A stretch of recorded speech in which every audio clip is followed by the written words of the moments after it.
Now it was time for the money changers to get back to the business of a new private central bank for America. During the early 1900s, men like J.P. Morgan led the charge. One final panic would be necessary to focus the nation's attention on the supposed need for a central bank. The rationale was that only a central bank can prevent bank failures. Morgan was clearly the most powerful banker in America and a suspected agent for the Rothschilds. Morgan had helped finance John D. Rockefeller's Standard Oil empire. He had also helped finance the monopolies of Edward Harriman in railroads, of Andrew Carnegie in steel, and of others in numerous industries. But on top of that, J.P. Morgan's father, Junius Morgan, had been America's financial agent to the British. After his father's death, J.P. Morgan took on a British partner, Edward Grenfell, a longtime director of the Bank of England. In fact, upon Morgan's death, his estate contained only a few $1 million. The bulk of the securities most people thought he owned were, in fact, owned by others. In 1902, President Theodore Roosevelt allegedly went after Morgan and his friends by using the Sherman Antitrust Act to try to break up their industrial monopolies. Actually, Roosevelt did very little to interfere in the growing monopolization of American industry by the bankers and their surrogates. For example, Roosevelt supposedly broke up the Standard Oil monopoly, but it wasn't really broken at all. It was merely divided into 7 corporations, all still controlled by the Rockefellers. The public was aware of this thanks to political cartoonists like Thomas Nast, who referred to the bankers as the money trust. By 1907, the year after Teddy Roosevelt's re-election, Morgan decided it was time to try for a central bank again. Using their combined financial muscle, Morgan and his friends were secretly able to crash the stock market. Thousands of small banks were vastly overextended. Some had reserves of less than 1% thanks to the fractional reserve principle. Within days, bank runs were commonplace across the nation. Now Morgan stepped into the public arena and offered to prop up the faltering American economy by supporting failing banks with money he manufactured out of nothing. It was an outrageous proposal, far worse than even fractional reserve banking, but Congress let him do it. Morgan manufactured $200 million worth of this completely reserveless private money and bought things with it, paid for services with it, and sent some of it to his branch banks to lend out at interest. His plan worked. Soon, the public regained confidence in money in general and quit hoarding their currency. But as a result, banking power was further consolidated into the hands of a few large banks. By 1908, the panic was over, and Morgan was hailed as a hero by the president of Princeton University, a man by the name of Woodrow Wilson. All this trouble could be averted if we appointed a committee of 6 or 7 public-spirited men like J.P. Morgan to handle the affairs of our country. Economics textbooks would later explain that the creation of the Federal Reserve System was the direct result of the Panic of 1907. Quote, "With its alarming epidemic of bank failures, the country was fed up once and for all with the anarchy of unstable private banking." Close quote. But Minnesota Congressman Charles A. Lindbergh Sr., the father of the famous aviator Lucky Lindy, later explained that the Panic of 1907 was really just a scam. Those not favorable to the money trust could be squeezed out of business and the people frightened into demanding changes in the banking and currency laws which the money trust would frame. So, since the passage of the National Bank Act of 1863, the money changers had been able to create a series of booms and busts. The purpose was not only to fleece the American public of their property, but to later claim that the banking system was basically so unstable that it had to be consolidated into a central bank once again.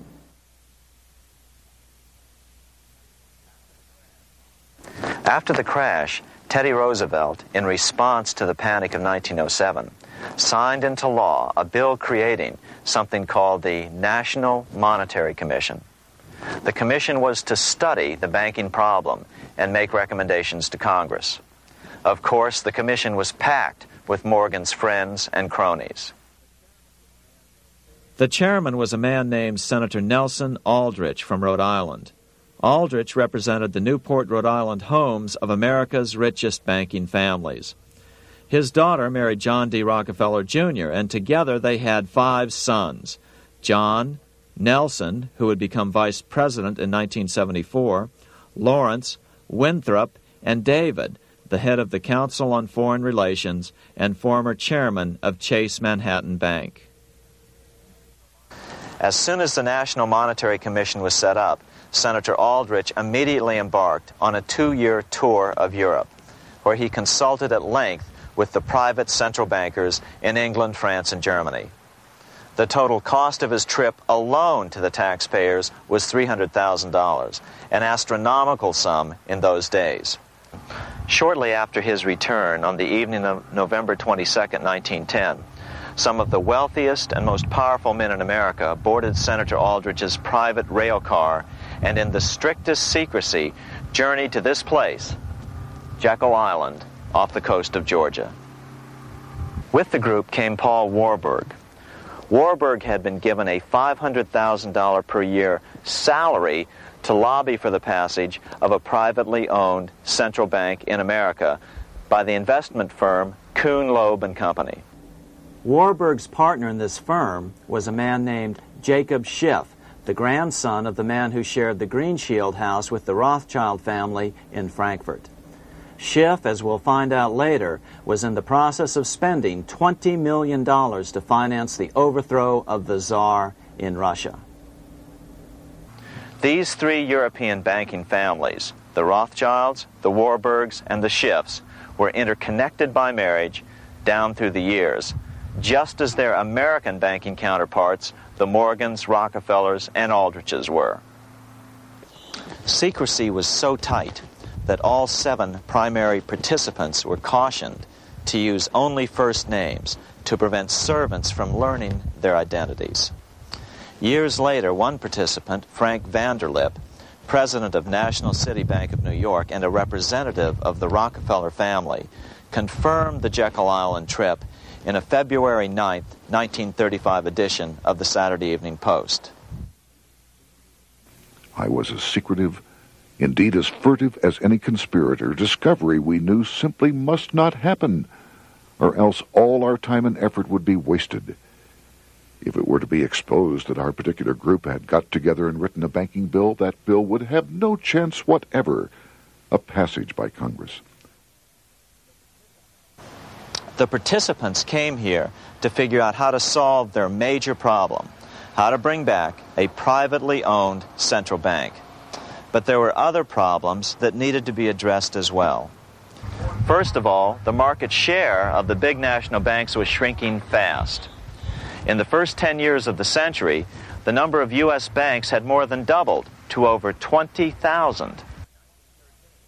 By 1913, only 29% of all banks were national banks, and they held only 57% of all deposits. As Senator Aldrich later admitted in a magazine article, before passage of this act, the New York bankers could only dominate the reserves of New York. Now, we are able to dominate the bank reserves of the entire country. Therefore, something had to be done to bring these new banks under their control. As John D. Rockefeller put it, quote, "Competition is sin," close quote. Secondly, the nation's economy was so strong that corporations were starting to finance their expansions out of profits instead of taking out huge loans from large banks. In the first 10 years of the new century, 70% of corporate funding came from profits. In other words, American industry was becoming independent of the money changers, and that trend had to be stopped. All the participants knew that these problems could be hammered out into a workable solution, but perhaps their biggest problem was a public relations problem, the name of the new bank.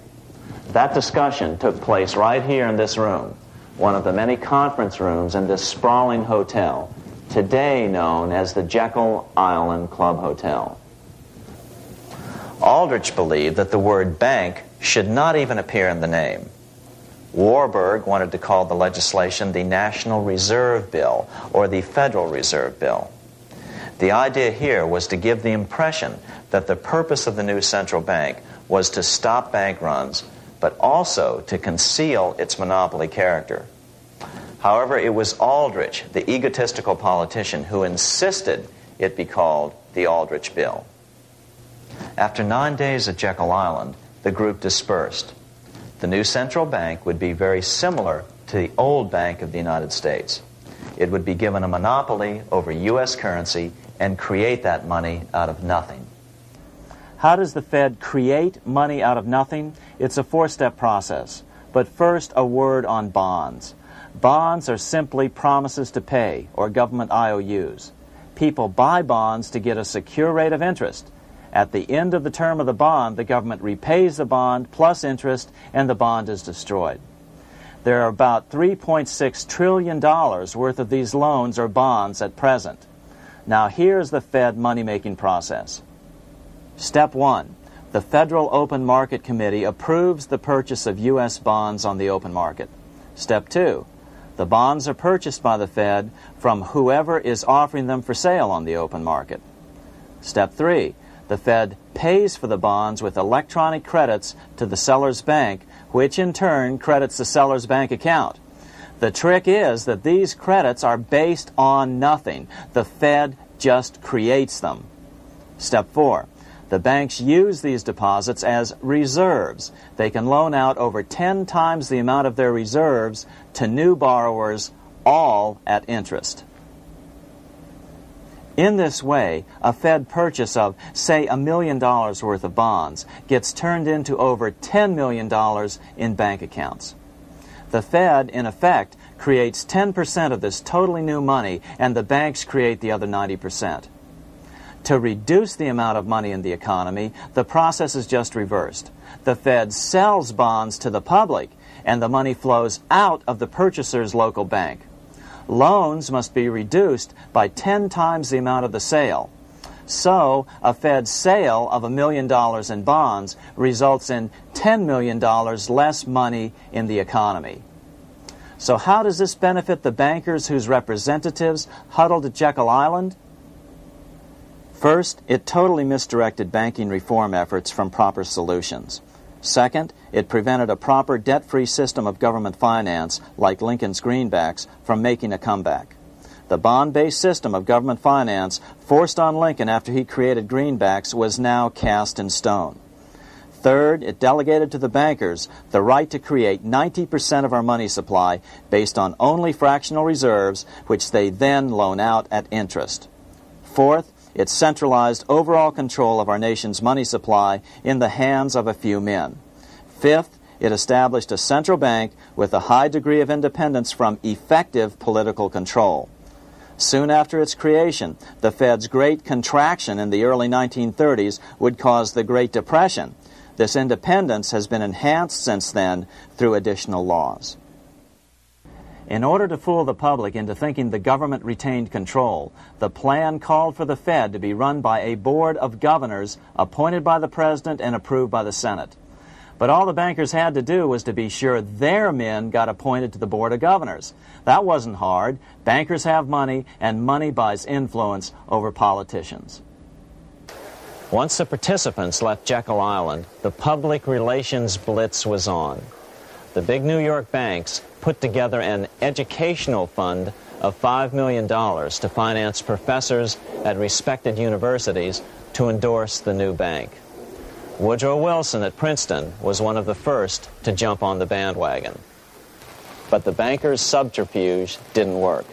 The Aldrich Bill was quickly identified as the bankers' bill, a bill to benefit only what became known as the money trust. As Congressman Lindbergh put it during the congressional debate, The Aldrich Plan is the Wall Street Plan. It means another panic, if necessary, to intimidate the people. Aldrich, paid by the government to represent the people, proposes a plan for the trusts instead. Seeing they didn't have the votes to win in Congress, the Republican leadership never brought the Aldrich bill to a vote. The bankers quietly decided to move to track 2, the Democratic alternative. They began financing Woodrow Wilson as the Democratic nominee. As respected historian James Perloff put it, Wall Street financier Bernard Baruch was put in charge of Wilson's education. Baruch brought Wilson to the Democratic Party headquarters in New York in 1912, leading him like one would a poodle on a string. Wilson received an indoctrination course from the leaders convened there. So now the stage was set. The money changers were poised to install their privately owned central bank once again.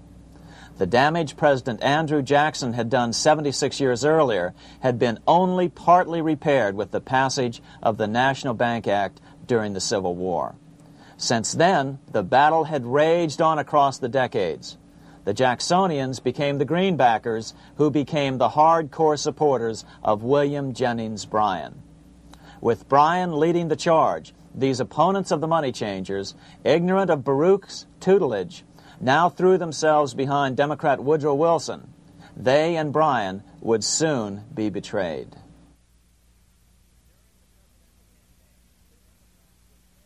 During the presidential campaign, the Democrats were careful to pretend to oppose the Aldrich bill. As Representative Lewis McFadden, himself a Democrat, as well as chairman of the House Banking and Currency Committee, explained it 20 years after the fact. The Aldrich bill was condemned in the platform.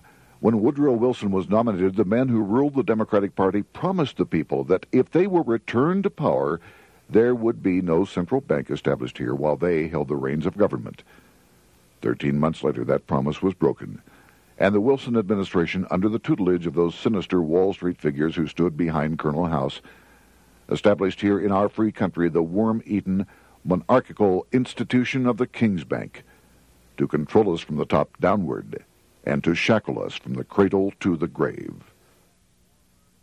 Once Wilson was elected, Morgan, Warburg, Baruch, and company advanced a new plan, which Warburg named the Federal Reserve System.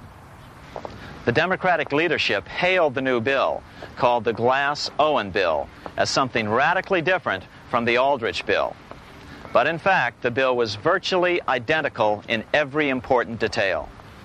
In fact, so vehement were the Democratic denials of similarity that Paul Warburg, the father of both bills, had to step in to reassure his paid friends in Congress that the two bills were virtually identical. Brushing aside the external differences affecting the shells, we find the kernels of the two systems very closely resembling and related to one another. But that admission was for private consumption only. Publicly, the money trust trotted out Senator Aldrich and Frank Vanderlip, the president of Rockefeller's National City Bank of New York and one of the Jekyll Island Seven, to oppose the new Federal Reserve System. Years later, however, Vanderlip admitted in the Saturday Evening Post that the two measures were virtually identical.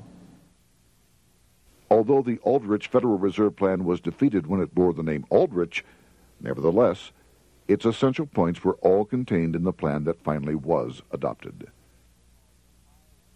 As Congress neared a vote, they called Ohio attorney Alfred Crozier to testify. Crozier noted the similarities between the Aldrich bill and the Glass-Owen bill. The bill grants just what Wall Street and the big banks for 25 years have been striving for: private instead of public control of currency. It, the Glass-Owen bill, does this as completely as the Aldrich bill. Both measures rob the government and the people of all effective control over the public's money, and vest in the banks exclusively the dangerous power to make money among the people scarce or plenty. During the debate on the measure, senators complained that the big banks were using their financial muscle to influence the outcome. "There are bankers in this country who are enemies of the public welfare," said one senator. What an understatement. Despite the charges of deceit and corruption, the bill was finally snuck through the Senate on December 22, 1913, after most senators had left town for the holidays, after having been assured by the leadership that nothing would be done until long after the Christmas recess. On the day the bill was passed, Congressman Lindbergh prophetically warned his countrymen that this act establishes the most gigantic trust on earth. When the President signs this bill, the invisible government by the monetary power will be legalized. The people may not know it immediately, but the day of reckoning is only a few years removed. The worst legislative crime of the ages is perpetrated by this banking bill. On top of all this, only weeks earlier, Congress had finally passed a bill legalizing income tax. Why was the income tax law important? Because bankers finally had in place a system which would run up a virtually unlimited federal debt. How would the interest on this debt be repaid? Never mind the principal. Remember, a privately owned central bank creates the principal out of nothing. The federal government was small then. Up to then, it had subsisted merely on tariffs and excise taxes. No, just as with the Bank of England, the interest payments had to be guaranteed by direct taxation of the people.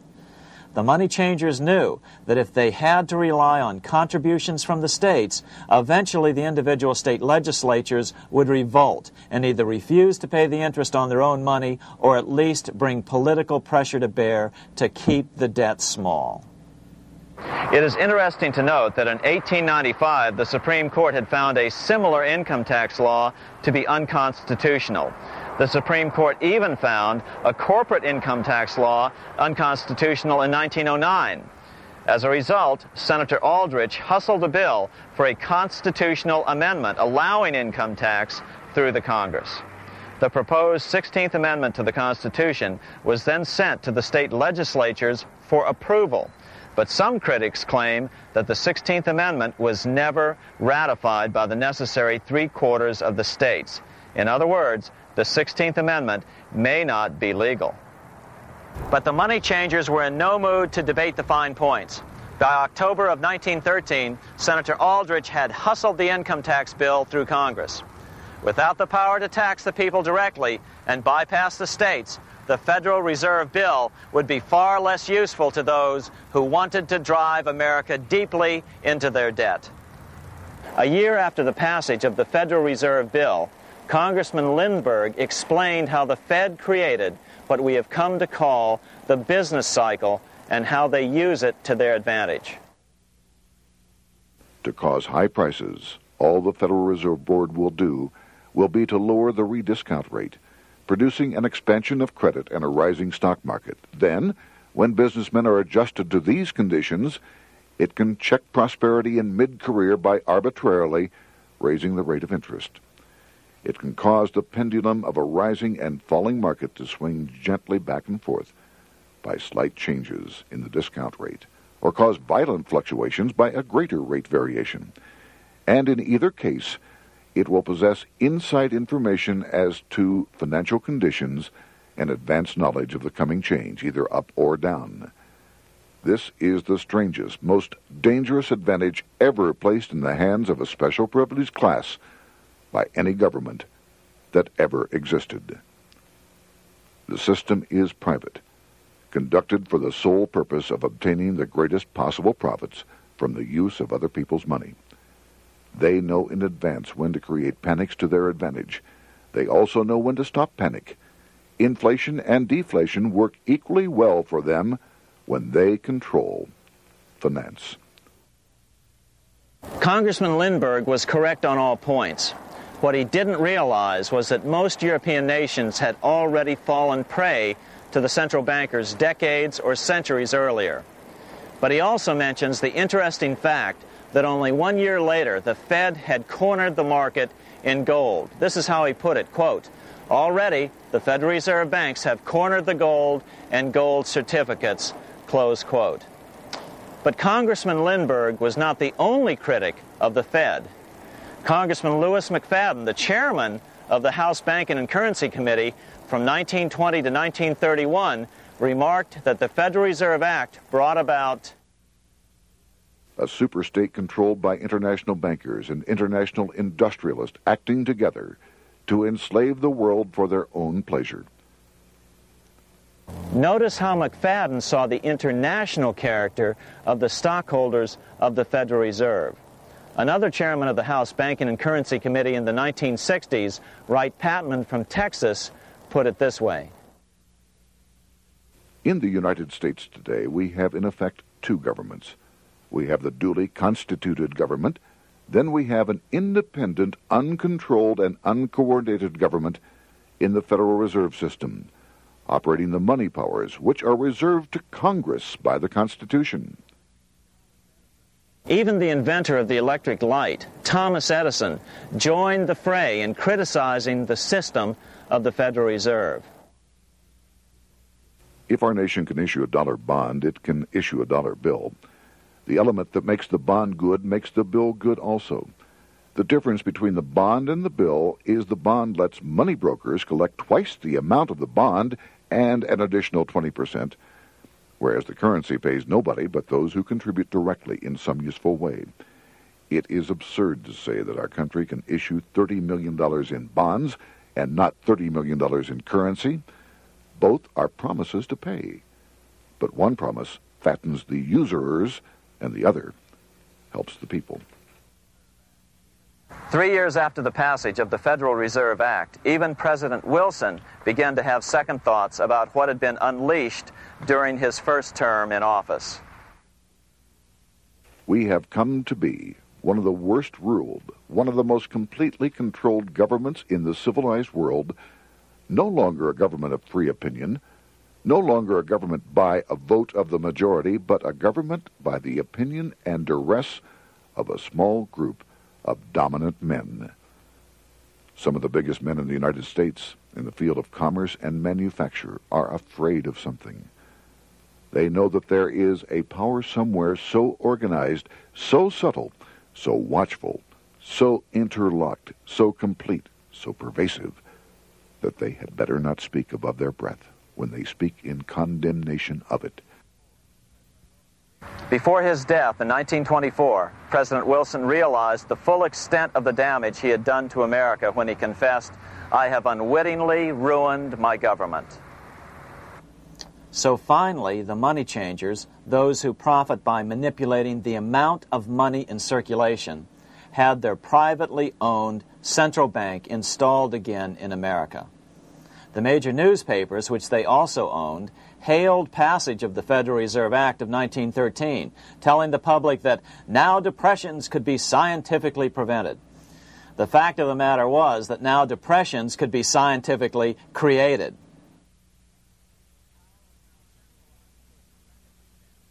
Power was now centralized to a tremendous extent. Now it was time for a war, a really big war. In fact, the First World War.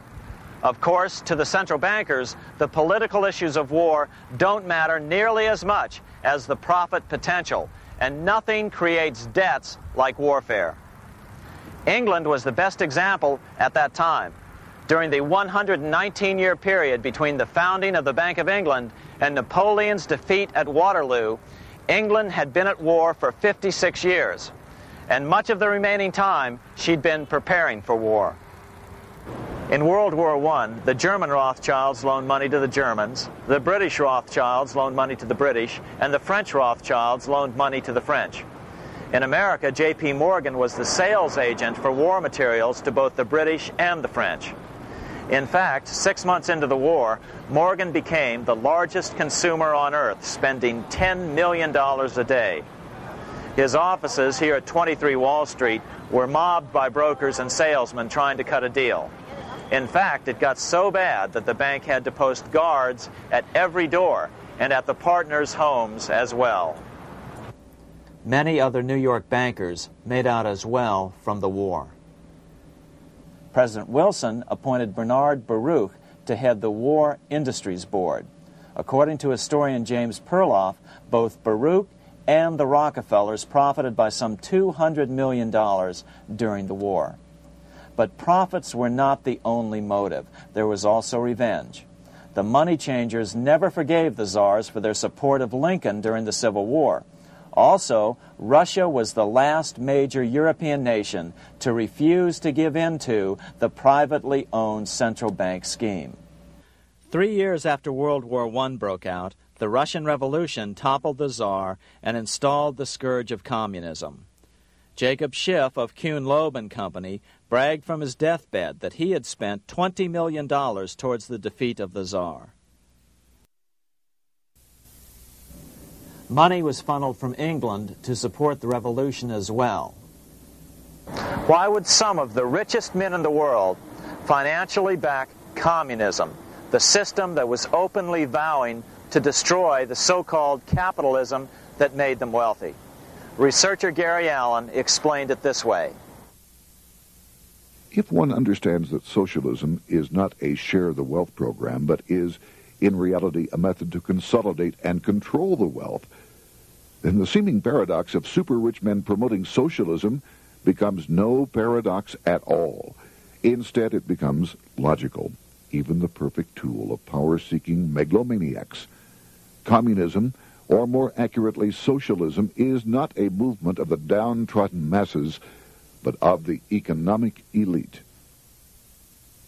As W. Cleon Skousen put it in his 1970 book, The Naked Capitalist, power from any source tends to create an appetite for additional power. It was almost inevitable that the super-rich would one day aspire to control not only their own wealth, but the wealth of the whole world. To achieve this, they were perfectly willing to feed the ambitions of the power-hungry political conspirators who were committed to the overthrow of all existing governments and the establishments of a central worldwide dictatorship. but what if these revolutionaries get out of control and try to seize power from the super-rich? After all, it was Mao Zedong who in 1938 stated his position concerning power. Political power grows out of the barrel of a gun. The Wall Street, London axis elected to take the risk. The master planners attempted to control revolutionary communist groups by feeding them vast quantities of money when they obeyed and contracting their money supply or even financing their opposition if they got out of control. Lenin began to understand that although he was the absolute dictator of the new Soviet Union, he was not pulling the financial strings. Someone else was silently in control. The state does not function as we desired. The car does not obey. A man is at the wheel and seems to lead it, but the car does not drive in the desired direction. It moves as another force wishes.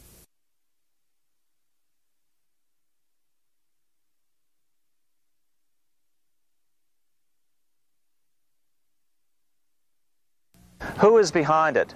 Representative Louis T. McFadden, the chairman of the House Banking and Currency Committee throughout the 1920s and into the Great Depression years of the 1930s, explained it this way. The course of Russian history has indeed been greatly affected by the operations of international bankers. The Soviet government has been given United States Treasury funds by the Federal Reserve Board, acting through the Chase Bank. England has drawn money from us through the Federal Reserve banks and has relent it at high rates of interest to the Soviet government. The Dnipro Dam was built with funds unlawfully taken from the United States Treasury by the corrupt and dishonest Federal Reserve Board and the Federal Reserve banks. In other words, the Fed and the Bank of England, at the behest of the international bankers who controlled them, were creating a monster, one which would fuel 7 decades of unprecedented communist revolution, warfare, and most importantly, debt. In case you think there's some chance that the money changers got communism going and then lost control, in 1992 the Washington Times reported that Russian President Boris Yeltsin was upset that most of the incoming foreign aid was being siphoned off, quote, straight back into the coffers of Western banks in debt service, close quote.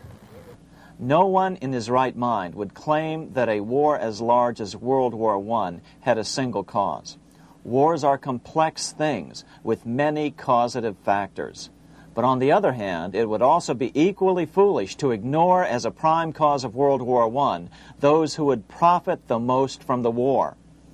The role of the money changers is no wild conspiracy theory. They had a motive, a short-ranged, self-serving motive, as well as a long-range political motive of advancing totalitarian governments, with the money changers maintaining the financial clout to control whatever politician might emerge as the leader. Next, we'll see what the money changers' ultimate political goal is for the world.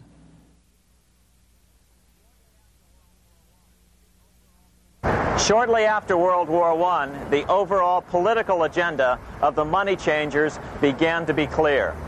Now that they controlled national economies individually, the next step was the ultimate form of consolidation, world government. The new world government proposal was given top priority at the Paris Peace Conference after World War I. It was called the League of Nations, but much to the surprise of Paul Warburg and Bernard Baruch, who attended the peace conference with President Wilson, the world was not yet ready to dissolve national boundaries. Nationalism still beats strong in the human breast. For example, Lord Curzon, the British Foreign Secretary, called the League of Nations a good joke, even though it was the stated policy of the British government to support it. To the humiliation of President Wilson, the U.S. Congress wouldn't ratify the League either. Despite the fact that it had been ratified by many other nations, without money flowing from the U.S. Treasury, the League died. After World War I, the American public had grown tired of the internationalist policies of Democrat Woodrow Wilson. In the presidential election of 1920, Republican Warren Harding won a landslide victory with over 60% of the vote. Harding was an ardent foe of both Bolshevism and the League of Nations. His election, which opened a 12-year run of Republican presidents in the White House, led to an unprecedented era of prosperity known as the Roaring Twenties. Despite the fact that the war had brought America a debt 10 times larger than its Civil War debt, still the American economy surged. Gold had poured into the country during the war, and it continued to do so afterwards. In the early 1920s, the governor of this bank, the Federal Reserve Bank of New York, a man named Benjamin Strong, met frequently with the secretive and eccentric governor of the Bank of England, Montague Norman. Norman was determined to replace the gold England had lost to the U.S. during World War I and return the Bank of England to its former position of dominance in world finance. On top of that, rich with gold, the American economy might get out of control again, just like it had done after the Civil War. During the next 8 years, under the presidencies of Harding and Coolidge, the huge federal debt built up during World War I was cut by 38%, down to $16 billion, the greatest percentage drop in U.S. history. During the election of 1920, Warren Harding and Calvin Coolidge ran against James Cox, the governor of Ohio, and the little-known Franklin D. Roosevelt, who had previously risen to no higher post than President Wilson's Assistant Secretary of the Navy. After his inauguration, Harding moved quickly to formally kill the League of Nations. Then he quickly moved to reduce domestic taxes while raising tariffs to record heights. Now, this was a revenue policy of which most of the Founding Fathers would certainly have approved. His second year in office, Harding took ill on a train trip in the West and suddenly died. Although no autopsy was performed, the cause was said to be either pneumonia or food poisoning. When Coolidge took over, he continued Harding's domestic economic policy of high tariffs on imports while cutting income taxes. As a result, the economy grew at such a rate that net revenue still increased. Now that had to be stopped. So just as they'd done so frequently before, the money changers decided it was time to crash the American economy. The Federal Reserve began flooding the country with money. They increased the money supply by 62% during these years. Money was plentiful. This is why it was known as the Roaring Twenties. Before his death in 1919, former President Teddy Roosevelt warned the American people what was going on. As reported in the March 27, 1922 edition of the New York Times, Roosevelt said, "These international bankers and Rockefeller Standard Oil interests control the majority of newspapers and the columns of these papers to club into submission or drive out of public office officials who refuse to do the bidding of the powerful, corrupt cliques which compose the invisible government." Just one day before, in the New York Times, the mayor of New York, John Hylan, quoted Roosevelt and blasted those he saw as taking control of America, its political machinery, and its press. The warning of Theodore Roosevelt has much timeliness today, for the real menace of our republic is this invisible government which, like a giant octopus, sprawls its slimy length over city, state, and nation. It seizes in its long and powerful tentacles our executive officers, our legislative bodies, our schools, our courts, our newspapers, and every agency created for the public protection. To depart from mere generalizations, let me say that at the head of this octopus are the Rockefeller Standard Oil interest and a small group of powerful banking houses generally referred to as the international bankers. The little coterie of powerful international bankers virtually run the United States government for their own selfish purposes.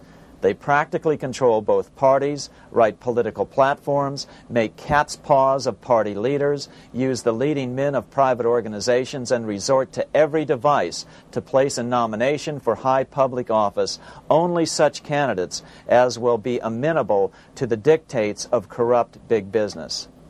These international bankers and Rockefeller Standard Oil interests control the majority of newspapers and magazines in this country. Why didn't people listen to such strong warnings and demand that Congress reverse its 1913 passage of the Federal Reserve Act? Because remember, it was the 1920s. A steady increase in bank loans contributed to a rising market. In other words, just as it is today, in times of prosperity, no one wants to worry about economic issues. But there was a dark side to all this prosperity. Businesses expanded and became strung out on credit. Speculation in the booming stock market became rampant. Although everything looked rosy, it was a castle made of sand. When all was in readiness, in April of 1929, Paul Warburg, the father of the Federal Reserve, sent out a secret advisory warning his friends that a collapse and nationwide depression was certain. In August of 1929, the Fed began to tighten money. It is not a coincidence that the biographies of all the Wall Street giants of that era, John D. Rockefeller, J.P. Morgan, Bernard Baruch, etc., all marvel that they got out of the stock market just before the crash and put all their assets in cash or gold. On October 24, 1929, the big New York bankers called in their 24-hour broker call loans. This meant that both stockbrokers and customers had to dump their stocks on the market to cover their loans, no matter what price they had to sell them for. As a result, the market tumbled, and that day was known as Black Thursday. According to John Kenneth Galbraith, writing in The Great Crash, 1929, at the height of the selling frenzy, Bernard Baruch brought Winston Churchill into the visitors' gallery of the New York Stock Exchange here to witness the panic and impress him with his power over the wild events down on the floor. Congressman Louis McFadden, chairman of the House Committee on Banking and Currency from 1920 to 1931, knew who to blame. He accused the Fed and the international bankers of orchestrating the crash. It was not accidental. It was a carefully contrived occurrence. The international bankers sought to bring about a condition of despair here so that they might emerge as rulers of us all. But McFadden went even farther. He openly accused them of causing the crash in order to steal America's gold. In February 1931, in the midst of the Depression, he put it this way. I think it can hardly be disputed that the statesmen and financiers of Europe are ready to take almost any means to reacquire rapidly the gold stock which Europe lost to America as the result of World War I. Curtis Dahl, a broker for Lehman Brothers, was on the floor of the New York Stock Exchange the day of the crash. In his 1970 book, FDR, My Exploited Father-in-Law, he explained that the crash was triggered by the planned sudden shortage of call money in the New York money market. Actually, it was the calculated shearing of the public by the world money powers triggered by the planned sudden shortage of call money in the New York money market. Within a few weeks, $3 billion of wealth simply seemed to vanish. Within a year, $40 billion had been lost. But did it really disappear? Or was it simply consolidated in fewer hands? And what did the Federal Reserve do? Instead of moving to help the economy out by quickly lowering interest rates to stimulate the economy, the Fed continued to brutally contract the money supply further, deepening the Depression. Between 1929 and 1933, the Fed reduced the money supply by an additional 33%. Although most Americans have never heard that the Fed was the cause of the Depression, this is well known among top economists. Milton Friedman, the Nobel Prize-winning economist now of Stanford University, said the same thing in a National Public Radio interview in January of 1996. The Federal Reserve definitely caused the Great Depression by contracting the amount of currency in circulation by 1/3 from 1929 to 1933. But the money lost by most Americans during the Depression didn't just vanish. It was just redistributed into the hands of those who had gotten out just before the crash and had purchased gold, which is always a safe place to put your money just before a depression. But America's money also went overseas. Incredibly, as President Hoover was heroically trying to rescue banks and prop up businesses, with millions of Americans starving as the Great Depression deepened, millions of dollars were being spent rebuilding Germany from damage sustained during World War I. 8 years before Hitler would invade Poland, Representative Louis McFadden, chairman of the House Banking and Currency Committee, warned Congress that Americans were paying for Hitler's rise to power. After World War I, Germany fell into the hands of the German international bankers. Those bankers bought her, and they now own her lock, stock, and barrel. They have purchased her industries, they have mortgages on her soil, they control her production, they control all her public utilities. The international German bankers have subsidized the present government of Germany, and they have also supplied every dollar of the money Adolf Hitler has used in his lavish campaign to build up a threat to the government of Brüning. When Brüning fails to obey the orders of the German international bankers, Hitler is brought forth to scare the Germans into submission. Through the Federal Reserve Board, over $30 billion of American money has been pumped into Germany.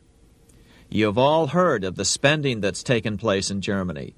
Modernistic dwellings, her great planetariums, her gymnasiums, her swimming pools, her fine public highways, her perfect factories. All this was done on our money. All this was given to Germany through the Federal Reserve Board.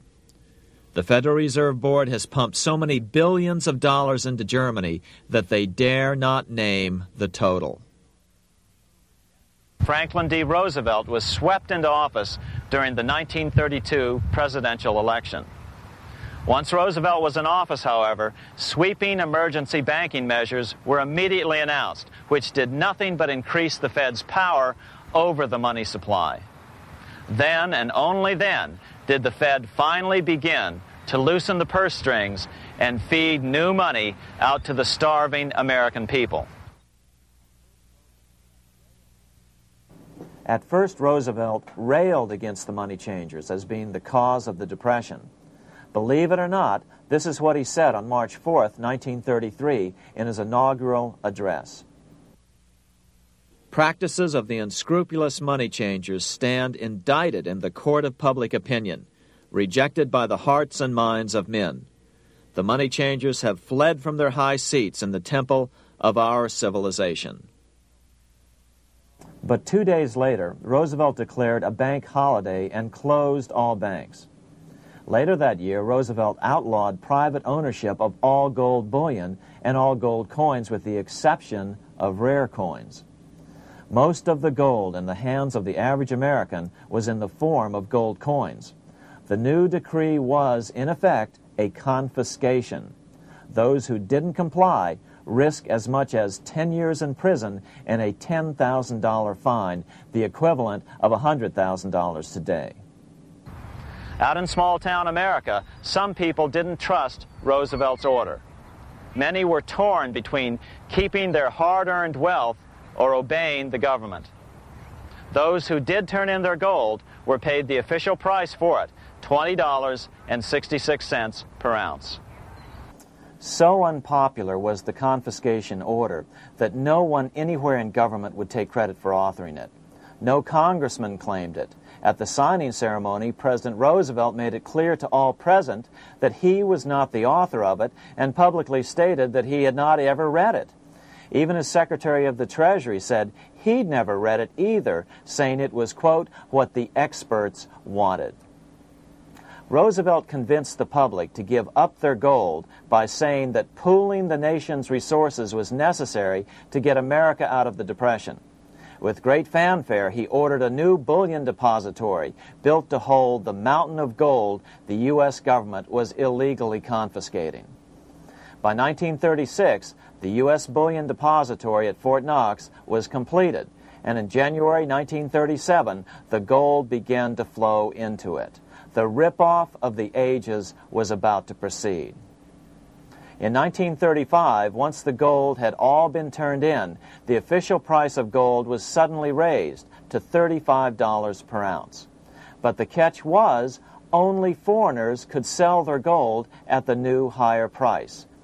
The money changers who had heeded Warburg's note and gotten out of the stock market just before the crash and bought gold at $20.66 per ounce, then shipped it to London, could now bring it back and sell it back to the government, nearly doubling their money while the average American starved.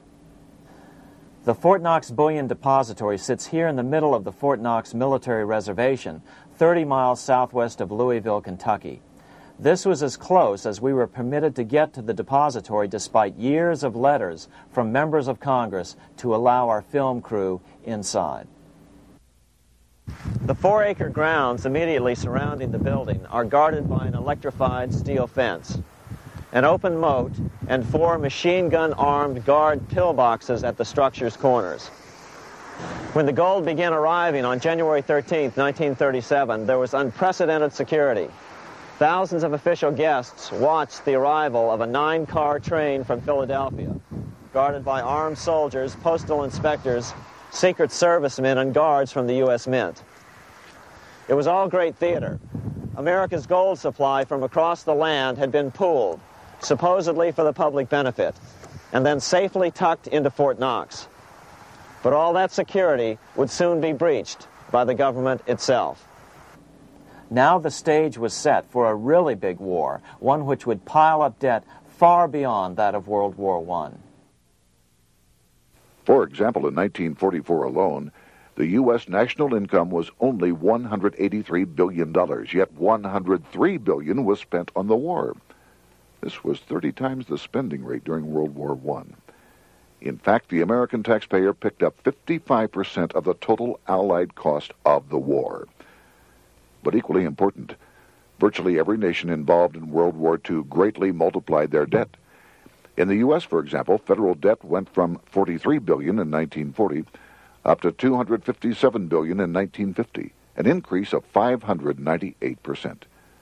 Between 1940 and 1950, Japanese debt swelled 1,348%. French debt grew 583%, and Canadian debt soared 417%. After the war, the world was now divided into two economic camps: communist command economies on the one hand versus monopoly capitalists on the other, set to fight it out in one perpetual and highly profitable arms race. It was finally time for the central bankers to embark in earnest on their three-step plan to centralize the economic systems of the entire world and finally bring about their global government or New World Order. The phases of this plan were: Step 1, central bank domination of national economies worldwide. Step 2, centralized regional economies through organizations such as the European Monetary Union and regional trade unions such as NAFTA. Step 3, centralize the world economy through a world central bank, a world money, and ending national independence through abolition of all tariffs by treaties like GATT. Step 1 was completed long ago. Steps 2 and 3 are far advanced, nearing completion. What about gold? Among central banks, the largest holder of gold is now the IMF. It and central banks now control 2/3 of the world's gold supply, giving them the ability to manipulate the gold market. Remember the money changer's golden rule: he who has the gold makes the rules. But before we get into solutions to our problem, let's take a look at what happened to all that gold in Fort Knox. Because if we don't understand that the gold has been stolen, we'll allow ourselves to be stampeded into the wrong solution: a gold-backed currency. Most Americans still believe that the gold is still here at Fort Knox. At the end of World War II, Fort Knox contained over 700 million ounces of gold, an incredible 70% of all the gold in the world. How much remains? No one knows. Despite the fact that federal law requires an annual physical audit of Fort Knox gold, the Treasury has consistently refused to conduct one. The truth is that a reliable audit of whatever remains here has not been conducted since President Eisenhower ordered one in 1953. Where did America's gold in Fort Knox go? Over the years, it was sold off to European money changers at the $35 per ounce price. Remember, this was during a time when it was illegal for Americans to buy any of their own gold from Fort Knox. In fact, there was a very infamous case where the Firestone family set up a string of dummy corporations to purchase Fort Knox gold and keep it in Switzerland, never hitting U.S. shores. They were eventually caught, however, and successfully prosecuted. Finally, by 1971, all the pure gold had been secretly removed from Fort Knox, drained back to London. Once the gold was gone from Fort Knox, President Nixon closed the gold window by repealing Roosevelt's Gold Reserve Act of 1934, finally making it legal once again for Americans to buy gold. Naturally, gold prices immediately began to soar. 9 years later, gold sold for $880 per ounce, 25 times what the gold in Fort Knox was sold for. One would think that eventually someone in the government would get wind of what was happening and blow the whistle. The largest fortune in the history of the world stolen. Shades of the old James Bond film, Goldfinger. Well, as a matter of fact, Ian Fleming, the author of the James Bond series, was head of the British counterintelligence service, MI5. Some believe in the intelligence community that he wrote much of his fiction as a warning, as many authors of fiction do. If the removal of all the good delivery gold from Fort Knox can be viewed as a deliberate raid on the U.S. Treasury, then such an operation might well have been years in the making, namely 40 years. Certainly enough time for Fleming to get wind of it and try to prevent it. So just how did the story of the Fort Knox gold robbery get out? It all started with an article in a New York periodical in 1974. The article charged that the Rockefeller family was manipulating the Federal Reserve to sell off Fort Knox gold at bargain basement prices to anonymous European speculators. 3 days later, the anonymous source of the story, Louise Auchincloss Boyer, mysteriously fell to her death from the window of her 10th floor apartment in New York. How would Mrs. Boyer have known of the Rockefeller connection to the Fort Knox gold heist?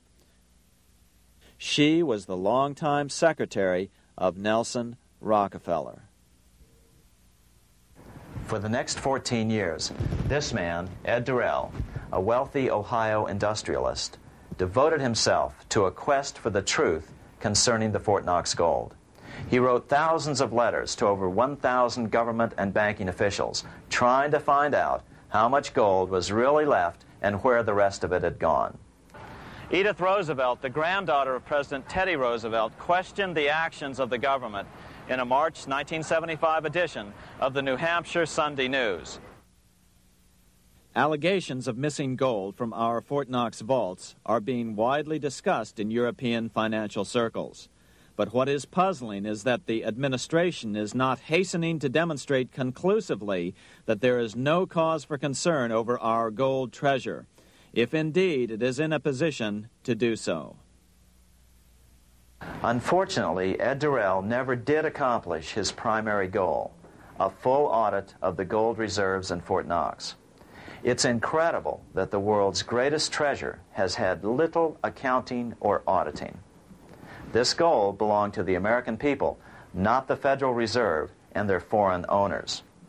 One thing is certain, the government could blow all of this speculation away in a few days with a well-publicized audit under the searing lights of media cameras. It has chosen not to do so. One must conclude that they are afraid of the truth such an audit would reveal. What is the government so afraid of? Here's the answer. When President Ronald Reagan took office in 1981, his conservative friends urged him to study the feasibility of returning to a gold standard as the only way to curb government spending. It sounded like a reasonable alternative, so President Reagan appointed a group of men called the Gold Commission to study the situation and report back to Congress. What Reagan's Gold Commission reported back to Congress in 1982 was the following shocking revelation concerning gold. The U.S. Treasury owned no gold at all. All the gold that was left in Fort Knox was now owned by the Federal Reserve, a group of private bankers, as collateral against the national debt. The truth of the matter is that never before has so much money been stolen from the hands of the general public and put into the hands of a small group of private investors, the money changers.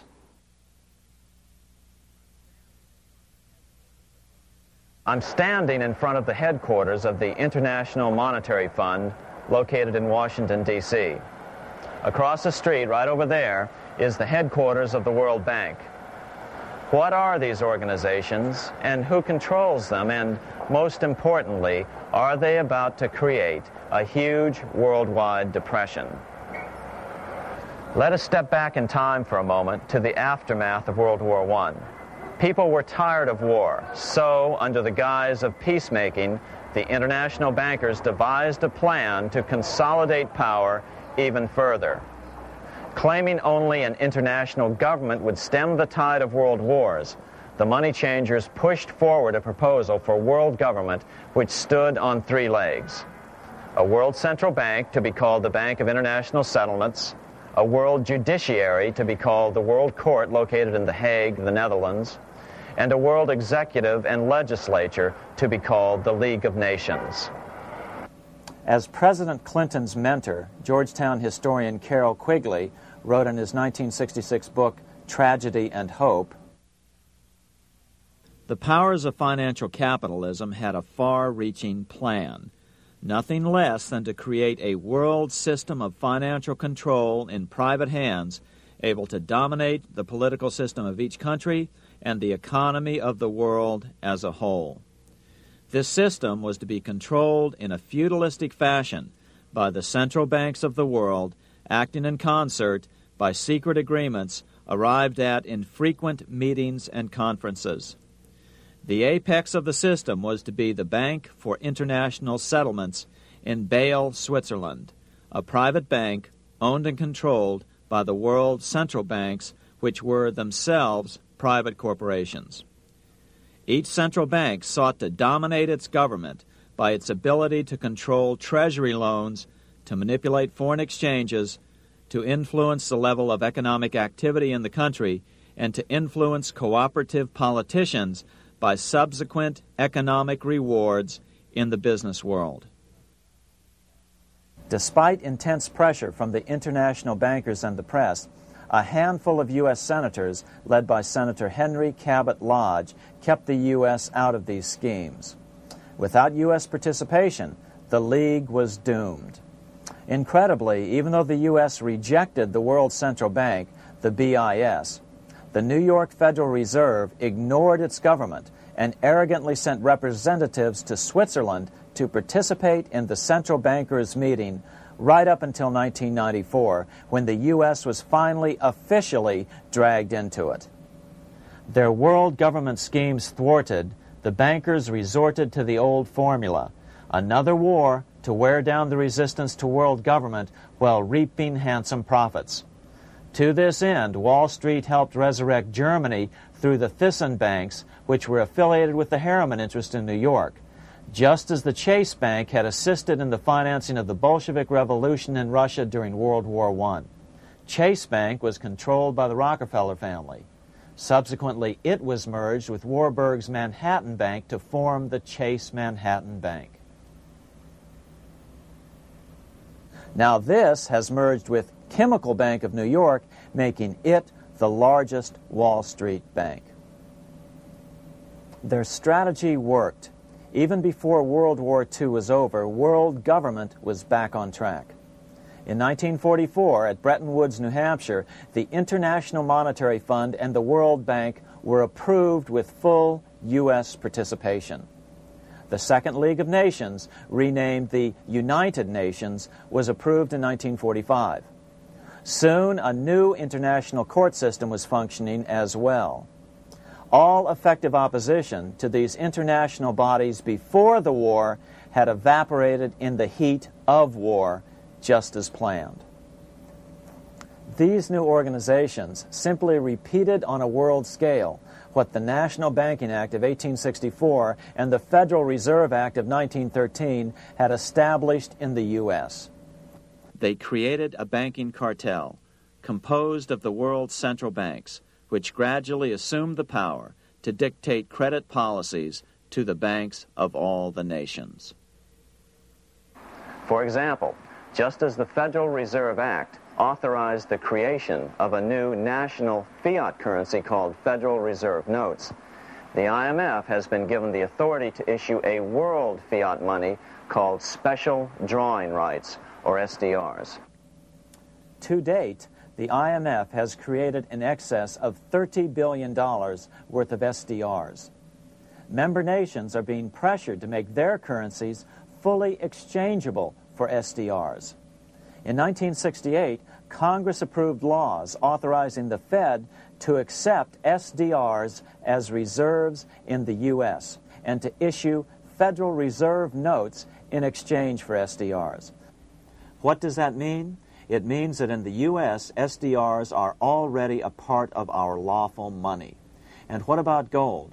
SDRs are already partially backed by gold. And with 2/3 of world gold now in the hands of central banks, the money changers can go about structuring the world's economic future in whichever way they deem most profitable. Keep in mind, just as the Fed is controlled by its Board of Governors, the IMF is controlled by its Board of Governors, which are either the heads of the different central banks or the heads of the various national treasury departments dominated by their central banks. Voting power in the IMF gives the U.S. and the U.K., that is to say the Fed and the Bank of England, effective control. Just as the Fed controls the amount of money in the U.S., the BIS, IMF, and World Bank control the money supply for the world. So we see the repetition of the old goldsmith's fraud replicated on the national scale with central banks like the Fed and on the international scale by the three arms of the World Central Bank. Is this organization of the BIS, the IMF, and the World Bank, which we refer to collectively as the World Central Bank, presently expanding and contracting world credit? Yes. Regulations put into effect in 1988 by the BIS required the world's bankers to raise their capital and reserves to 8% of liabilities by 1992. Increased capital requirements put an upper limit to the fractional reserve lending, similar to the way cash reserve requirements do.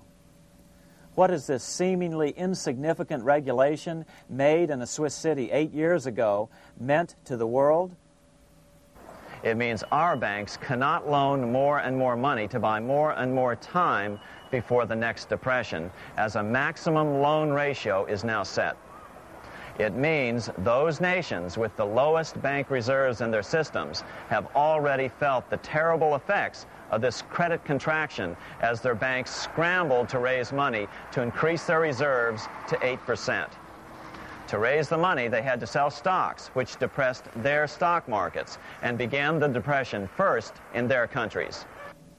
Japan, which in 1988 had among the lowest capital and reserve requirements, and thus was the most affected by the regulation, has experienced a financial crash which began almost immediately in 1989, which has wiped out a staggering 50% of the value of its stock market since 1990 and 60% of the value of its commercial real estate. The Bank of Japan has lowered its interest rates to 0.5%, practically giving away money to resurrect the economy, but still the depression worsens. Due to the $20 billion U.S. bailout of Mexico, the financial collapse in that nation is already known here. Yet despite the bailout, the economy continues to be a disaster. One huge debt after another is rolled over as new loans are being made simply to enable Mexico to pay the interest on the old loans. In the south of Mexico, the poor have been in open revolt as every spare peso is being siphoned out of the country to make interest payments. It is important to note that a radical transfer of power is taking place as nations become subservient to a supranational world central bank controlled by a handful of the world's richest bankers. As the IMF creates more and more SDRs by the stroke of a pen on IMF ledgers, more and more nations borrow them to pay interest on their mounting debts and gradually fall under the control of the faceless bureaucrats of the World Central Bank. As the worldwide depression worsens and spreads, this will give the World Central Bank the power of economic life and death over these nations. It will decide which nations will be permitted to receive further loans and which nations will starve. Despite all the rhetoric about development and the alleviation of poverty, the result is a steady transfer of wealth from the debtor nations to the money changers' central banks which control the IMF and the World Bank. For example, in 1992, the Third World debtor nations, which borrowed from the World Bank, paid $198 million more to the central banks of the developed nations for World Bank-funded purposes than they received from the World Bank. All this increases their permanent debt in exchange for temporary relief of poverty caused by prior borrowings. Already, these repayments exceed the amount of the new loans. By 1992, Africa's external debt had reached $290 billion, 2.5 times greater than in 1980, resulting in skyrocketing infant mortality rates and unemployment, deterioration of schools, housing, and the general health of the people. The entire world faces the immeasurable suffering already destroying the Third World and now Japan, all for the benefit of the money changers. As one prominent Brazilian politician put it, "The Third World War has already started. It is a silent war, not for that reason any less sinister. The war is tearing down Brazil, Latin America, and practically all the Third World. Instead of soldiers dying, there are children. It is a war over the Third World debt, one which has as its main weapon interest, a weapon more deadly than the atom bomb, more shattering than a laser beam."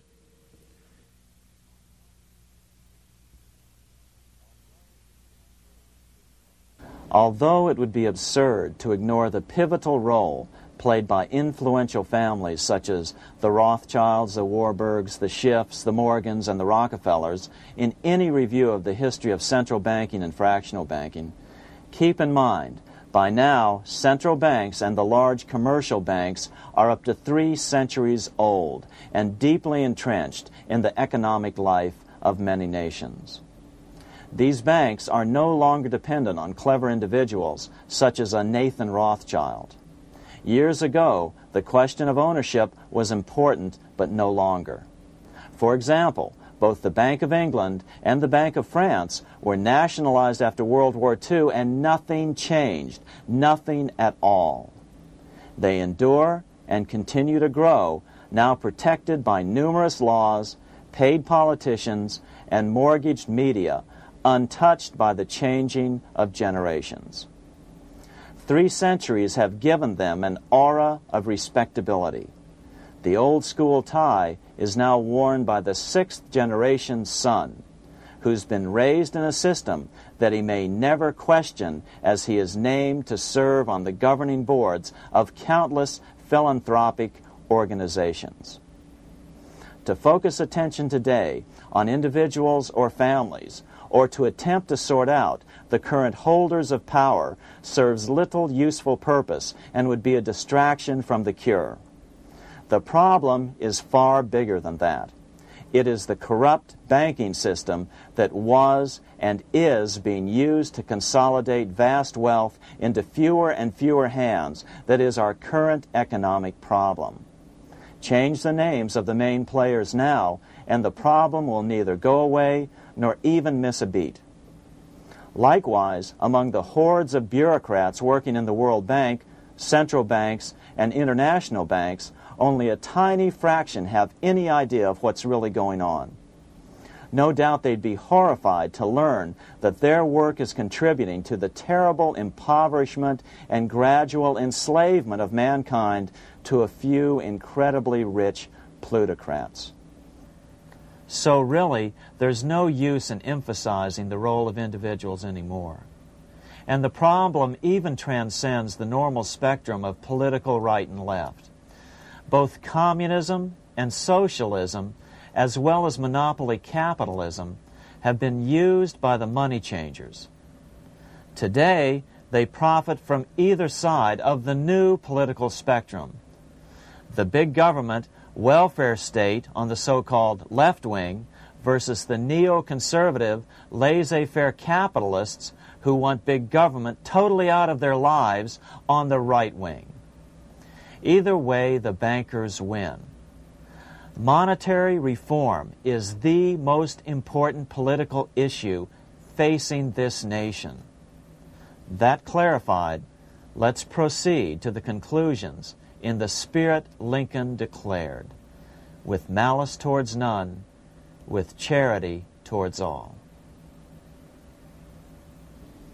At the start of this video, we ask a number of troubling questions. Let's be sure we've answered them. What's going on in America today? Why are we over our heads in debt? Why can't the politicians bring debt under control? Why are we over our heads in debt? Because we're laboring under a debt money system that is designed and controlled by private bankers. Now, some will argue that the Federal Reserve System is a quasi-governmental agency. But the President appoints only 2 of the 7 members of the Federal Reserve Board of Governors every 4 years. And he appoints them to 14-year terms, far longer than his own. The Senate does confirm those appointments, but the whole truth is that the President wouldn't dare appoint anyone to that board of whom Wall Street does not approve. Of course, this does not preclude the possibility that some honorable men may be appointed to the Board of Governors. But the fact is that the Fed is specifically designed to operate independently of our government, as are nearly all other central banks. Some argue that the Fed promotes monetary stability. We saw the current head of the Bank of England, Eddie George, claim that this was the most important role of a central bank. In fact, the Fed's record of stabilizing the economy shows it to be a miserable failure in this regard. Within the first 25 years of its existence, the Fed caused 3 major economic downturns, including the Great Depression, and for the last 30 years has shepherded the American economy into a period of unprecedented inflation. Again, this is not some wild conspiracy theory. It's a well-known fact among top economists. As Nobel Prize-winning economist Milton Friedman put it, the stock of money, prices, and output was decidedly more unstable after the establishment of the Federal Reserve System than before. The most dramatic period of instability in output was, of course, the period between the 2 wars, which includes the severe monetary contractions of 1920-21, 1929-33, and 1937-38. No other 20-year period in American history contains as many as 3 such severe contractions. This evidence persuades me that at least a third of the price rise during and just after World War I is attributable to the establishment of the Federal Reserve System, and that the severity of each of the major contractions, 1920-21, 1929-33, and 1937-38, is directly attributable to acts of commission and omission by the reserve authorities.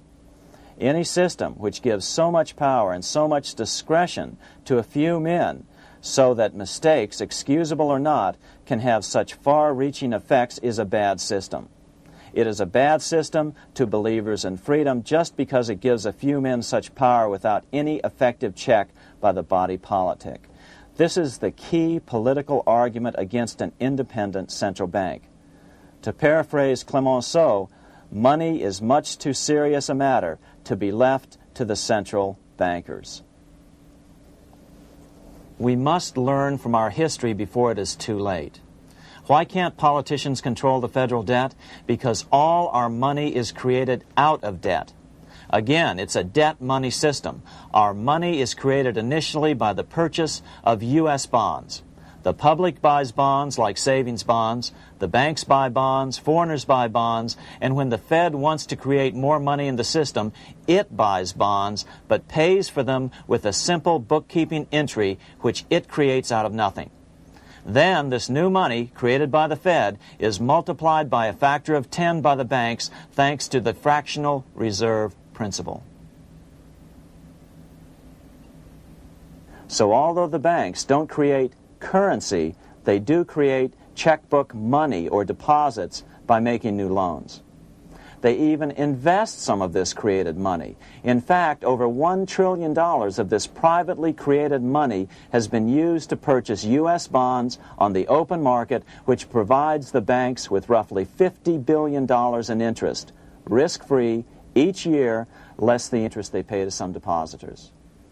In this way, through fractional reserve lending, banks create over 90% of the money and therefore cause over 90% of our inflation. What can we do about all this?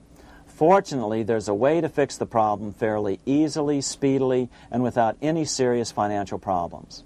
We can get our country totally out of debt in 1 to 2 years by simply paying off these U.S. bonds with debt-free U.S. notes, just like Lincoln issued. Of course, that by itself would create tremendous inflation, since our currency is presently multiplied by the fractional reserve banking system.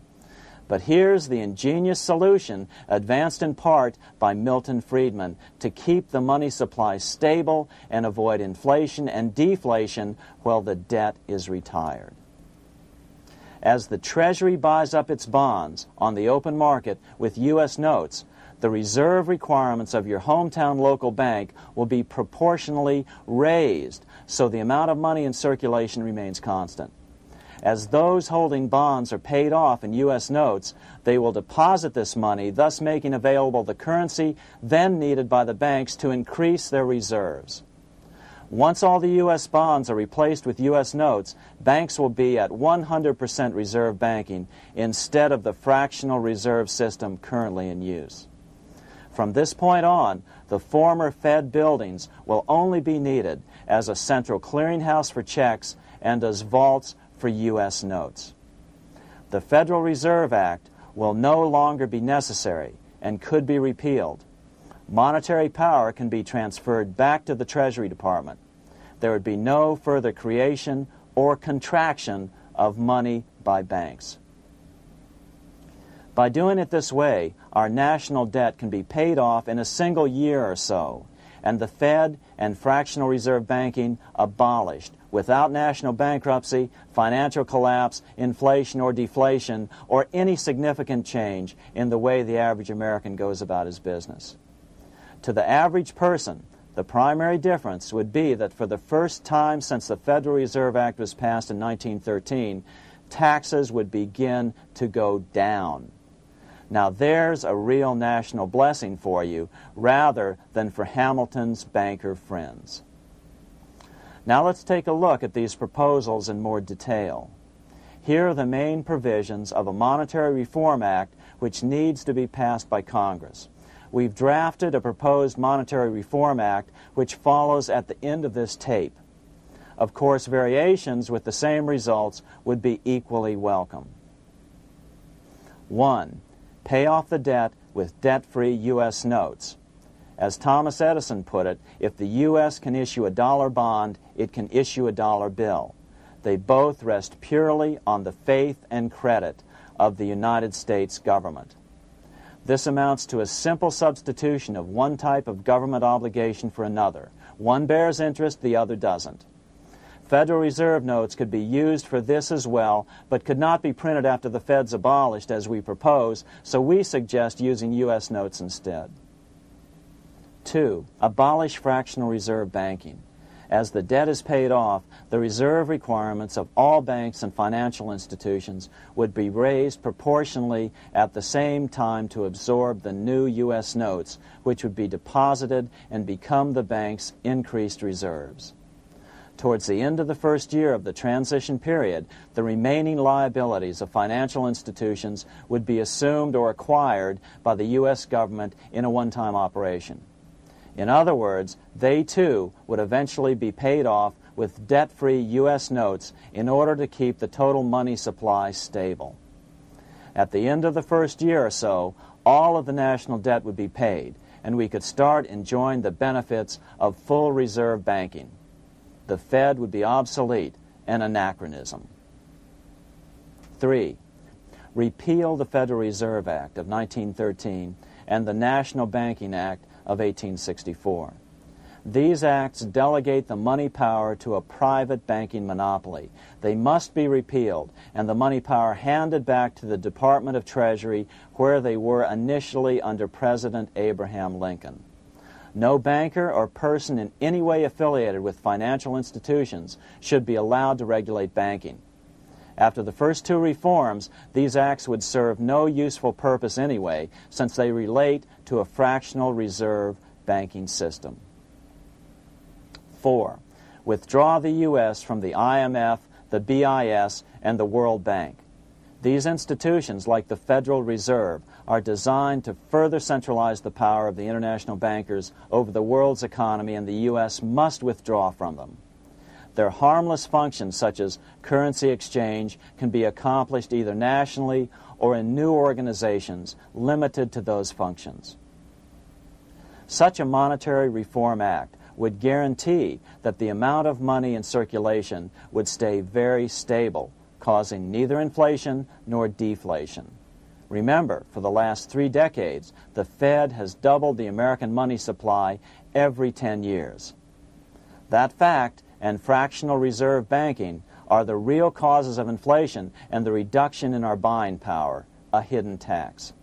These and other taxes are the real reasons both parents now have to work just to get by. The money supply should increase slowly to keep prices stable, roughly in proportion to population growth, about 3% per year, not at the whim of a group of bankers meeting in secret. In fact, all future decisions on how much money will be in the American economy must be made based on statistics of population growth and the price level index. The new monetary regulators and the Treasury Department, perhaps called the Monetary Committee, would have absolutely no discretion in this matter except in time of declared war. This would ensure a steady, stable money growth of roughly 3% per year, resulting in stable prices and no sharp changes in the money supply. To make certain the process is completely open and honest, all deliberations would be public, not secret, as meetings of the Fed's Board of Governors are today. How do we know this will work? Because these steps remove the two major causes of economic instability, the Fed and fractional reserve banking, and the newest one as well, the BIS, Bank of International Settlements. But most importantly, the danger of a severe depression would be eliminated. Let's listen to Milton Friedman on the single cause of severe economic depressions. I know of no severe depression in any country or any time that was not accompanied by a sharp decline in the stock of money, and equally of no sharp decline in the stock of money that was not accompanied by a severe depression. Issuing our own currency is not a radical solution. It's been advocated by Presidents Jefferson, Madison, Jackson, Van Buren, and Lincoln. But it's been used at different times throughout Europe as well. Perhaps the best example is one of the small islands off the coast of France in the English Channel. Called Guernsey, it's been using debt-free money issues to pay for large building projects for nearly 200 years. Here we are on Guernsey, and this is the Guernsey flower and vegetable market. Guernsey is one of the most successful examples of just how well a debt-free money system can work.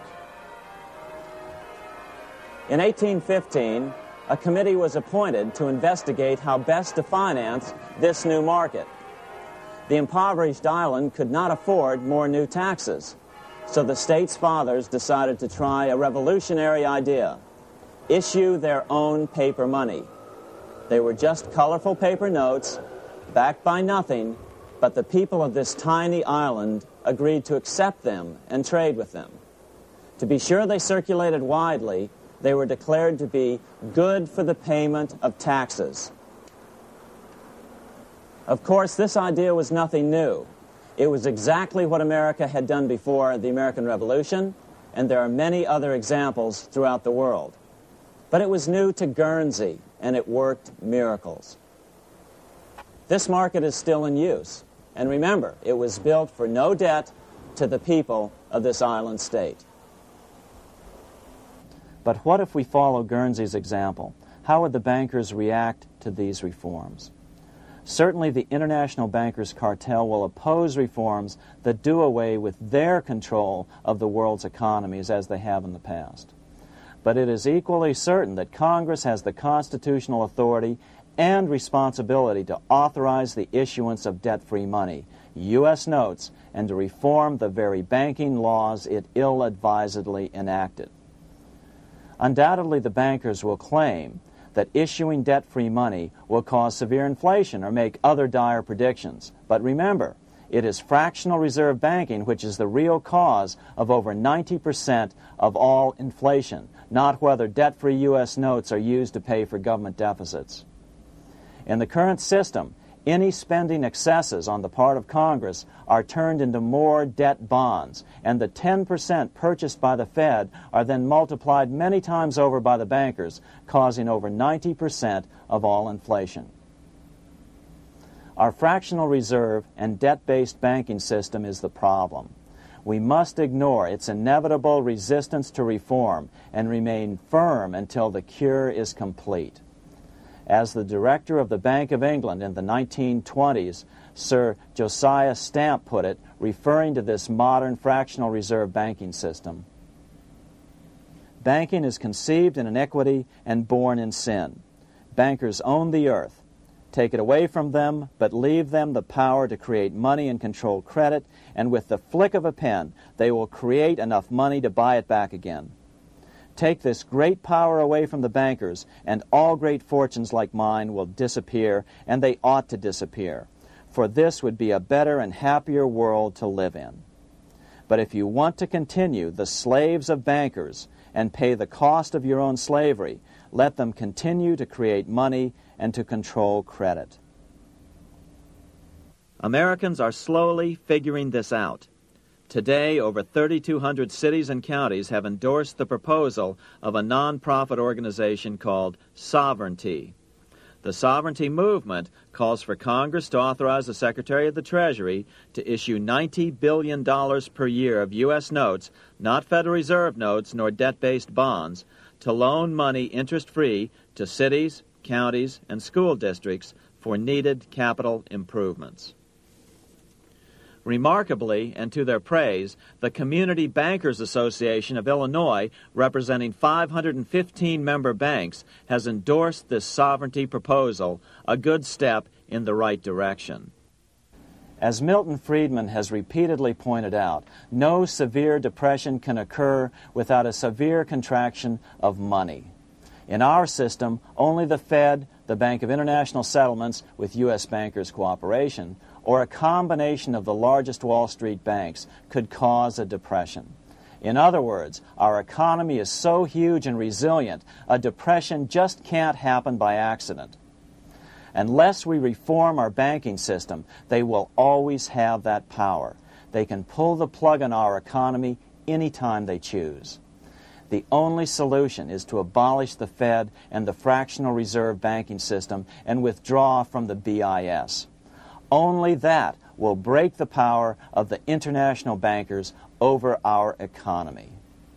And keep in mind, a stock market crash itself cannot cause a severe depression. Only the severe contraction of our money supply can cause a severe depression. The stock market crash of 1929 only wiped out market speculators, mostly the small to medium ones, resulting in $3 billion in wealth changing hands. But it served as a smokescreen for a 33% contraction in credit by the Fed over the next 4 years, which resulted in over $40 billion in wealth from the American middle class being transferred to the big banks.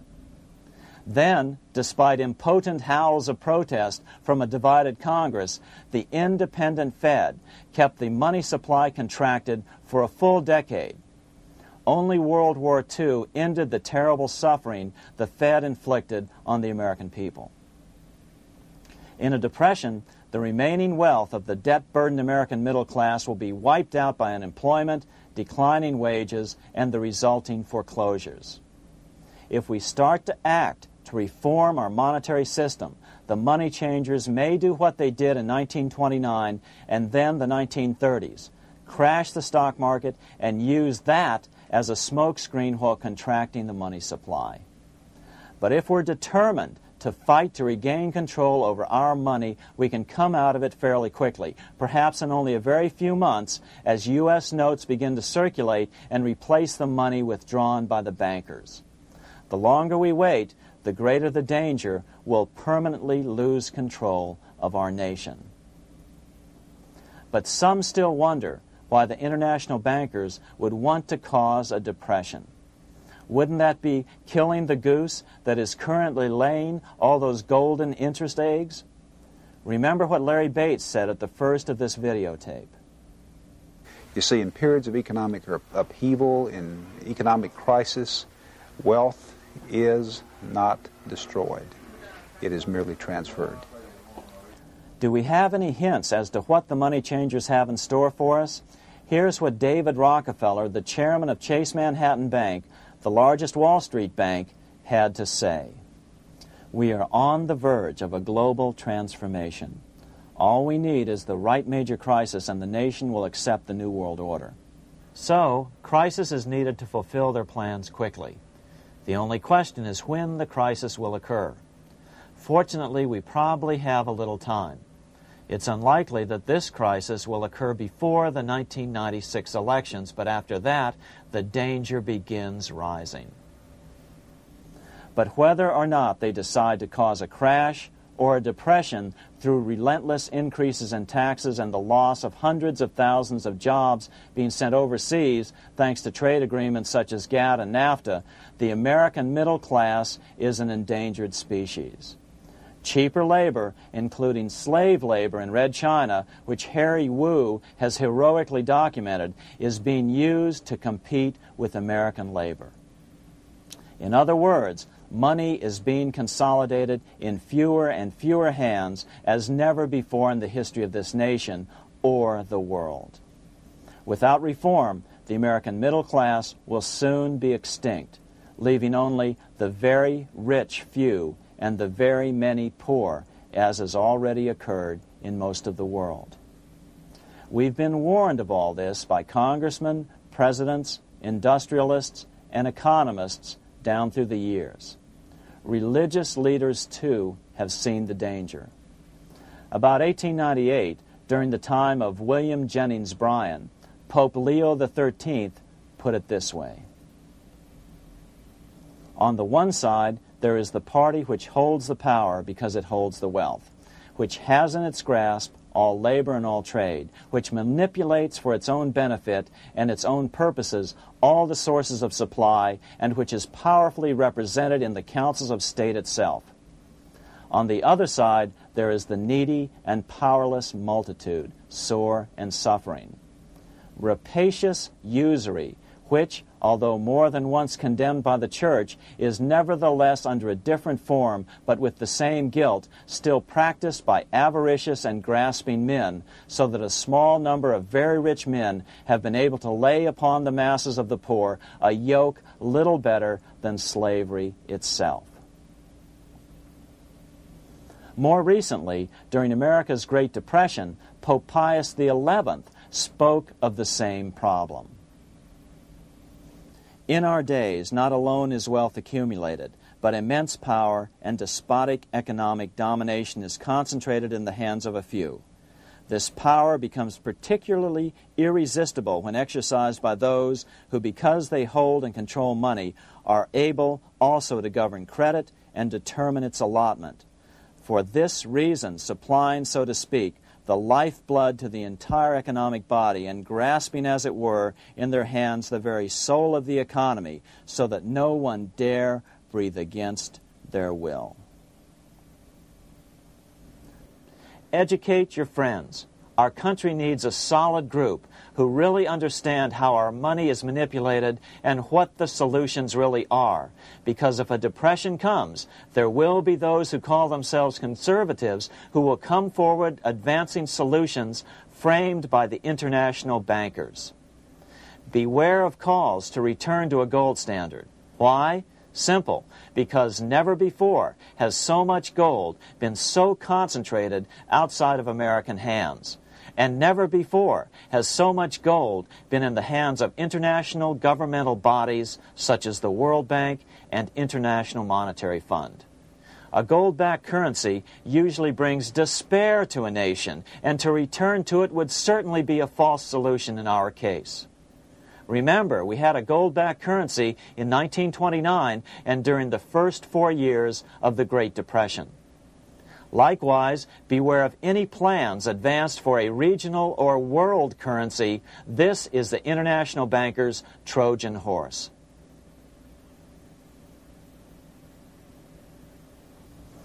Educate your member of Congress. It only takes a few persuasive members to make the others pay attention. Most congressmen just don't understand the system. Some understand it, but are so influenced by bank-packed contributions that they ignore it, not realizing the gravity of their neglect. We hope we've made a valuable contribution to the national debate on monetary reform.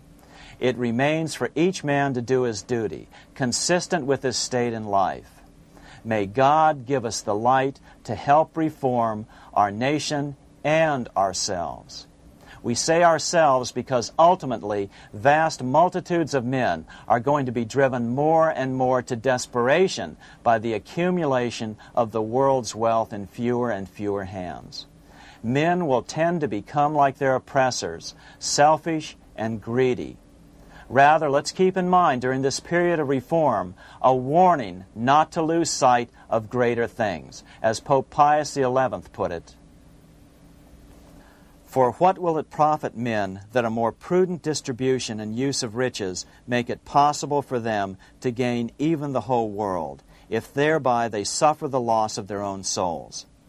What will it profit to teach them sound principles in economics, if they permit themselves to be so swept away by selfishness, by unbridled and sordid greed, that hearing the commandments of the Lord, they do all things contrary.